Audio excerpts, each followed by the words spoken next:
Welcome to I dream. ప్రముఖ జ్యోతిషులు గాడేపల్లి వీరభద్ర శర్మ గారు మనతో ఉన్నారు. మేషరాశి వారికి ఎలా ఉంటుంది తెలుసుకుందాం. నమస్తే గురుగారు. నమస్కారం అమ్మా. ఈ ఇయర్ మేషరాశి వారికి ఎలా ఉందండి? ప్రెసెంట్ ఎట్లా ఉంది, ఎలా ఉండబోతోంది? ఓకే, మనకి 12 రాశుల్లో మొట్టమొదటి రాశి మేషరాశి. మేషరాశికి సంబంధించి అశ్విని నక్షత్రం 4 పాదాలు, భరణి నక్షత్రం 4 పాదాలు, కృత్తికా నక్షత్రం 1వ పాదం, ఇవి 9 పాదాలు కలిస్తే మేషరాశి అనేటువంటిది ఉంటుందండి. అంటే అశ్విని నక్షత్రం వాళ్ళకి, భరణి నక్షత్రం వాళ్ళకి మేషరాశి, కృత్తికా నక్షత్రం 1వ పాదంలో పుట్టినటువంటి వాళ్ళకి మేషరాశి ఫలితాలు ఉంటాయి. అయితే ఈ సంవత్సరం మేషరాశి వాళ్ళకి మొన్న మార్చి 30, 2025 మార్చి 30వ తేదీ నుంచి కుంభరాశిలో ఉన్నటువంటి శని భగవానుడు మీనరాశిలోకి ప్రవేశించారు. అప్పటి నుంచి ఈ మేషరాశి వారికి ఏలినాటి శని అనేటువంటిది ప్రారంభమైంది. ఏలినాటి శని ప్రారంభమైనప్పటికీ అది పెద్ద ఇబ్బందితో కూడుకున్నటువంటి అంశమే కాదు. మామూలుగా రాశి వారిగా చూస్తే కనుక వారికి ఏలినాటి శని వచ్చింది. సాధారణంగా ఏలినాటి శని వచ్చినప్పుడు కొంతమందికి అనుకోకుండా ఆపరేషన్స్, దీర్ఘకాలిక అనారోగ్యాలు, అంతేకాకుండా యాక్సిడెంట్లు అవ్వడాలు, పడిపోయి దెబ్బలు తగలడాలు, తగ్గనటువంటి అనారోగ్యాలు రావడాలు, అనవసరపు ఖర్చు. అంటే ఆయన ఉండడమే మీనంలో ఉన్నారు కాబట్టి మేషరాశి వాళ్ళకి వ్యయంలో ఉన్నట్టు అర్థం అనమాట అండి. వ్యయం అంటే ఖర్చు, విపరీతమైన ఖర్చు. అంటే వాళ్ళు ఊహించినటువంటి ఖర్చు వాళ్ళకి ఎదురవుతూ ఉంటుంది. ఇది మేషరాశి వాళ్ళకి ఇప్పుడు ప్రస్తుతం జరుగుతున్నటువంటి స్థితి. మేషరాశికి అధిపతి కుజుడు. ఈ కుజుడు ఆ యొక్క మేషరాశికి అధిపతి. సాధారణంగా ఈ యొక్క మేషరాశి వర్గం అందరికీ కూడా సాధారణంగా ఎప్పుడూ కూడా వాళ్ళ యొక్క స్థితి ఎప్పుడు ఎలా ఉంటుందంటే కనుక, ఒక ఆర్మీ మిలిటరీలో ఉన్నటువంటి వాళ్ళు ఎంత స్ట్రాంగ్గా ఉంటారో అంత స్ట్రాంగ్గా ఉంటారు మేషరాశి వాళ్ళు. ఎంచేతంటే అధిపతి కుజుడు కాబట్టి చాలా స్ట్రాంగ్గానే ఉంటారు. అంటే వచ్చినటువంటి పరిస్థితులను బట్టి డౌన్ అవ్వడం అనేటువంటిది విషయం పక్కన పెడితే సాధారణంగా ముందు ఎప్పుడు కూడా చాలా స్ట్రాంగ్గా ఉంటారు ఎప్పుడు కూడా వాళ్ళు. అంటే అధిపతి కుజుడు కాబట్టి, కుజుడు అంటే కనుక ఆయన ఆర్మీ, ఒక మిలిటరీ, ఒక కమాండర్ ఎలా ఉంటారో వాళ్ళు అలా ఉండడానికి, వాళ్ళు ఎప్పుడు అలా ఉండడానికి వాళ్ళు ఎప్పుడూ దోహదపడతారు. అయితే వాళ్ళకి మొన్న మార్చి 30వ తారీఖు నుంచి ఏలినాటి శని అనేటువంటిది వచ్చింది కాబట్టి ఈ సంవత్సరం వాళ్ళు నిరంతరం కూడా నమశివాయ నామస్మరణ చేస్తూ, అంతేకాకుండా వాళ్ళ జాతకాంతర్గతంగా ఉన్నటువంటి శని భగవానుడి యొక్క స్థితి కూడా చూసుకుంటూ ముందుకు వెళ్ళడం వల్ల ఇబ్బందులు ఉండవు. సాధారణంగా ఎప్పుడైతే ఈ యొక్క ఏలినాటి శని పీరియడ్ నడుస్తూ ఉంటుందో భార్యాభర్తల మధ్య వివాదాలు రావడాలు, నమ్మక ద్రోహాలు చాలా ఎక్కువగా జరగడాలు, ఎవరినైతే వాళ్ళు బాగా నమ్ముతారో వాళ్ళ చేతుల్లోనే చాలా దారుణంగా మోసపోయేటువంటి సమస్యలు రావడాలు, ఇప్పుడు వాళ్ళు దాచుకున్నటువంటి డబ్బు కూడా అసలు ఈ డబ్బు ఉందని చెప్పి నాకు తెలియదు, దాచుకున్న డబ్బును కూడా ఖర్చు పెట్టవలసిన పరిస్థితి ఉండడాలు, అలాంటిది మేషరాశి వాళ్ళకి జరగడానికి పూర్తిగా అవకాశం ఉంది.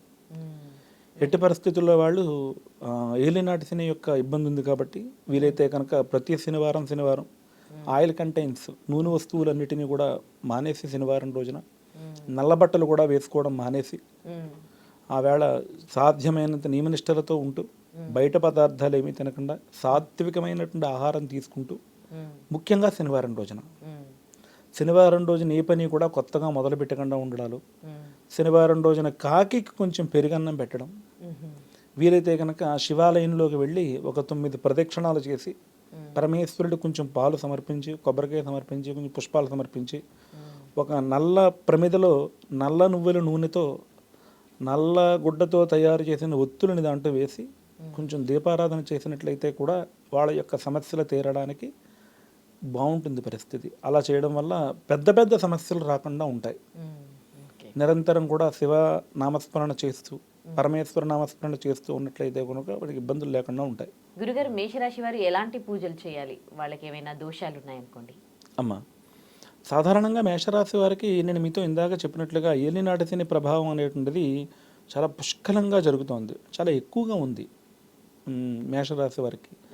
నేను ఇంచుమించుగా ఈ యొక్క జాతక చక్రాన్ని పరిశీలన చేసినప్పుడు మీకు మార్చి 30 నుంచి ఏలినాటి శని వచ్చింది కదా అంటే కనుక మాకు అప్పుడే ఆపరేషన్ పడుతుందని చెప్పారండి డాక్టర్ గారు. ఇప్పటిదాకా నేను ఏదో పని చేసుకునేవాడిని, ఇప్పుడు ఖచ్చితంగా ఆపరేషన్ అంటున్నారు అని అన్నటువంటి వాళ్ళని కూడా చూడడం జరిగింది. సో అంటే శస్త్రచికిత్సలు అనేటువంటివి చేయడం శని యొక్క తత్వంలో ఒకానొక బాధ్యతగా చెప్పబడింది. అలాగే కొంతమందికి కంటి చూపుకి సంబంధించి, కొంతమంది అనుకోకుండా పడిపోయి ఇలాంటి వాళ్ళకు కూడా ఆపరేషన్లు చేయించడంలో ఈ యొక్క మేషరాశి వాళ్ళు చాలా చాలా జాగ్రత్తగా ఉండవలసినటువంటి అవసరం నడుస్తుంది. అయినప్పటికీ జాతక స్థానంలో వాళ్ళు జన్మించినప్పుడు శనికి అనుకూలమైనటువంటి లగ్నంలో జన్మించినటువంటి వాళ్ళు అయి ఉంటే కనుక మేషరాశిలో ఏలినాటి శని జరుగుతున్నప్పటికీ కూడా వాళ్ళ మీద అంత పెద్ద ప్రభావం కనిపించదు దానివల్ల. సాధారణంగా ఏలినాటి శని జరిగేటప్పుడు ప్రతిరోజు సింధూరం బుట్టు పెట్టుకోవడం, హనుమాన్ చాలీసా పారాయణ చేయడం, శివాష్టోత్తర నామాలు విరివిగా చదవడం, వారు చేసే ప్రతి పని యందు కూడా చక్కగా నమశివాయ నామస్మరణ చేయడం, వాళ్ళు ధర్మంగా ఉండడం, వాళ్ళు ఎవరిని కూడా ఎప్పుడు ఇబ్బంది పెట్టకుండా ఉండడం, ఇలా చేసినటువంటి వాళ్ళనైతే గనక శని భగవానుడు అన్ని విధాలా కూడా ఆదుకుంటారండి. అంటే ఉదాహరణకి ఒక వ్యక్తి తల్లిదండ్రులను చాలా చిత్రహింసలు చేసాడు ఒకప్పుడు, వాడికి ఏలినాటి శని వచ్చింది. వాడికి ఈ టైంలో ఏ కాలో చేయో పడిపోతే ఎన్ని జాతకాలు చూపిస్తే మాత్రం ఎలా తెలుస్తుంది? మరి వాడు చేసినటువంటి కర్మను అనుభవించాలి కదా. సో వాడు చేసినటువంటి అధర్మం ఏదైతే ఉందో ఆ అధర్మం వల్ల వాడు ఈ యొక్క గ్రహస్థితిలో వాడు బాధపడడానికి, ఇబ్బంది పడడానికి కూడా సంబంధించి తోడ్పడుతూ ఉంటుంది. అంటే ఇది గత జన్మలో చేసిన ధర్మమా లేకపోతే ప్రెసెంట్ ఈ జన్మలో చేసిందేనా? ఈ జన్మలో చేసింది అండి. గత జన్మలో చేసినటువంటి స్థితిగతుల వల్ల వారి యొక్క జన్మస్థానంలోనే అవన్నీ వచ్చేస్తాయి. ఉదాహరణకు ఒక బాలుడు ఉంటాడు, అప్పుడే పుట్టాడు. వాళ్ళ నాన్నగారికి ఏదో ఆయన ఒక 5-6 సంవత్సరాలు బట్టి పడినటువంటి కష్టంతో 10 ఎకరాలు సంపాదించున్నారు, ఒక మంచి ఇల్లు కట్టుకుని ఉన్నారు. అప్పటిదాకా నేను ప్రతిరోజు సైకిల్ మీద తిరిగేవాడు 5-6 సంవత్సరాల క్రితం వరకు కూడా. చక్కగా ఎక్కడికైనా వెళ్ళాలంటే కనుక ఏఆర్టీసీ బస్సు గురించో పొద్దున్న నుంచి మధ్యాహ్నం దాకా సాయంకాలం దాకా కూడా ఎదురు చూసేటువంటి జీవితంలో ఉన్నటువంటి వాడు. ఏదో ఆయనకి ఏదో కలిసి వచ్చింది. అంటే ఈ అబ్బాయి జన్మిస్తూ ఉన్నాడు కాబట్టి, ఈ అబ్బాయి వీళ్ళ గృహంలో జన్మిస్తాడు కాబట్టి, వీడు మంచి యోగం పూర్వజన్మలో చేసి ఉన్నాడు కాబట్టి వారి గృహంలో ఈ అబ్బాయి పుట్టాలి అంటే కనుక ఈ అబ్బాయి మంచి యోగజాతకుడు, వాడికి 10 ఎకరాలు ఉండాలి, వాడికి మంచి కారు ఉండాలి, మంచి లగ్జరీ విల్లా ఉండాలి, ఇవన్నీ ఉండాలి అంటే కనుక వీడు చేసినటువంటి గత జన్మ తాలూకు పుణ్యం అంతా కూడా వీడి ఖాతాలో ఉంది కాబట్టి వీడి తల్లిదండ్రులకు అది కలిసి వస్తుంది. అంటే అది అలా రావడానికి వారి గత జన్మ తాలూకా బాధ్యత. ఇహ జన్మలో చేసినటువంటి కర్మలన్నీ కూడా ఈ జన్మలోనే చాలా వరకు వాటిని నివారణ చేసుకోవడానికి సంబంధించినటువంటి అవకాశాలు మనకు మహర్షులు కల్పించారు. వాటి ప్రకారంగానే ఇప్పుడు ఉదాహరణకి ఏలినాటి శని జరుగుతుంది, శివారాధన ముఖ్యం. మందపల్లి క్షేత్రం ఉంది, శనిసింగనాపూర్ ఉంది, షిరిడికి దగ్గరలో శనిసింగనాపూర్ ఉంది, ఇప్పుడు రాజమండ్రికి దగ్గరలో మందపల్లి క్షేత్రం ఉంది. ఆ శనివారం వచ్చిందంటే అసలు మందపల్లి క్షేత్రం అస్సలు ఖాళీ ఉండదు. ఇప్పుడు ఉదాహరణకి మనకి వాడపల్లి కోనసీమ యొక్క రావులపాలెం దగ్గరలో ఉంది. వాడపల్లి వెంకటేశ్వర స్వామి వారికి శనివారాలు ఎంతో దీక్షతో, ఎంతో నిష్టగా, ఎంతో నియమంగా 7 శనివారాలు ఎంతో కష్టపడి వెళ్ళొచ్చేటువంటి భక్తులు ఉన్నారు. కొన్ని లక్షల మంది, వేల మంది ఖచ్చితంగా వస్తున్నారు ప్రతి శనివారం కూడా. వారికి నిజంగా ఏలినాటి శని వచ్చినప్పటికీ కూడా అది వాళ్ళని అసలు ఏమీ చేయదు.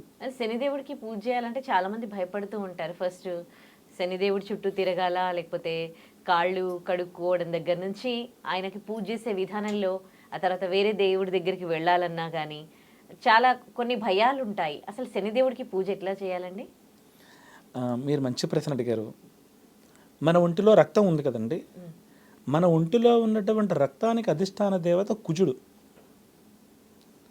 అలాగే మన ఒంటిలో ప్రాణం ఉంది కదండి, ప్రాణం ఉంటేనే కదా మనం ప్రాణంతో ఉండాలంటే శని ఉండాలి.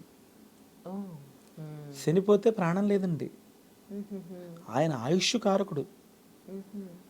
శన్యారిష్టేతు సంప్రాప్తే శని పూజ అంచకారయేతు శని ధ్యానం ప్రవక్ష్యామి ప్రాణపీడోపశాంతయేతు. ప్రాణానికి పట్టినటువంటి పీడను తొలగించు స్వామి అంటే ఏ గ్రహం వచ్చినా సరే ఇబ్బంది, బాధ, భయం పడనటువంటి వాళ్ళు శని వస్తే ఎందుకు భయపడతారంటే శని ఆయుష్ కారకుడు అండి. ప్రాణం తీయాలన్నా ప్రాణం పొయ్యాలన్నా ఆయనే అధిపతి. అంటే ఆయన అంటూ వచ్చినప్పుడు ఏమన్నా వచ్చిందనుకోండి, ఏది ఇబ్బంది వస్తే దాన్ని తొలగించుకుంటాం. మరి ప్రాణం మీదకి వస్తే కష్టం కదా. సాధారణంగా శని యొక్క స్థితి వచ్చినప్పుడు వాడికి హార్ట్ స్ట్రోక్స్ రావడం, పెరాలసిస్ రావడం, ఇలాంటి ఇబ్బందులన్నీ కూడా జాతకరీత్యా శని బాగుండకపోతే ఏర్పడేటువంటి అంశాల్లో ముఖ్యమైనటువంటివి. ఓకే. సో ఆ శనివారం రోజున శివారాధన చేయడం, ఆ యొక్క నవగ్రహాల దగ్గరికి వెళ్ళి శని భగవానుడి దగ్గర దీపం పెట్టడం, అంత చేత ఎందుకంటే ఇప్పుడు సత్యనారాయణ స్వామి వ్రతం చేస్తే కనుక శనిగ్రహాన్ని ఆరాధన చేయకుండా సత్యనారాయణ స్వామి వ్రతం ఎక్కడ చేస్తారు? నవగ్రహాలన్నీ ఆరాధన చేసిన తర్వాతే కదా సత్యనారాయణ స్వామి వ్రతం కూడా చేస్తారు. టెంపుల్కి వెళ్తాం కదండి, నవగ్రహాలు ఉంటాయి కదా, నవగ్రహాలకు తిరిగినాక దేవుడి దగ్గరికి వెళ్ళాలా, లేకపోతే దేవుడి దగ్గరికి వెళ్ళినాక నవగ్రహాల దగ్గరికి తిరగాల?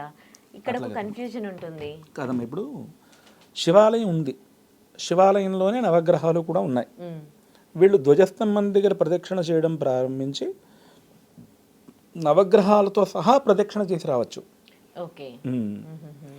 అక్కడ ఏమవుతుందంటే, ఉదాహరణకి మనకు సంబంధించినటువంటి ఓ ప్రధానమంత్రి గారు, ముఖ్యమంత్రి గారు ఒక ఆయన ఉన్నారు. ప్రతిరోజు వెళ్ళి ఒక పాలవాడు పాలు పోసొస్తూ ఉంటాడు. ఎందుకో అనుకోకుండా ఆయన యొక్క బండికి సంబంధించినటువంటి నెంబర్ ప్లేట్ ఏదో పోయింది. ఆయన ఎవరి ఇళ్లలో పాలు పోసొస్తున్నారు? ఓ ప్రధానమంత్రి ఇంట్లోనో ముఖ్యమంత్రి ఇంట్లోనో.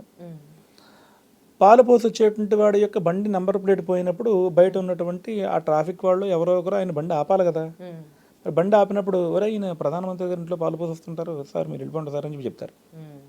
అంతేనా? లేకపోతే ఆయన ఆపేసి చలనా కట్టించుకుంటారా? ప్రధానమంత్రి వాళ్ళ ఇంట్లో పోస్తారు అని అంట. ఎలా ఆపుతారు? ఆపరుగా. సో ఈయన పరమేశ్వరుడికి సంబంధించిన మనిషి, ఈశ్వరుడికి సంబంధించిన మనిషి, ఈశ్వరారాధన చేసిన మనిషి, వీడిని మనం హింసిస్తాం మనం అని నవగ్రహాలు కూడా భావిస్తాయి. ఇప్పుడు ఒక ప్రధానమైన వ్యక్తి ఇంట్లో పాలు పోసి వచ్చేటువంటి వాడి దగ్గర బండికి నంబర్ ప్లేట్ లేకపోయినా సరే వాడిని ఆపట్లేదు కదా. మరి ఒక ప్రధానమైనటువంటి ప్రధానమూర్తిని, ఆ భగవంతుడిని ఆరాధన చేసి వచ్చినప్పుడు నవగ్రహాలు వాడిని ఎలా ఇబ్బంది పెడతాయి?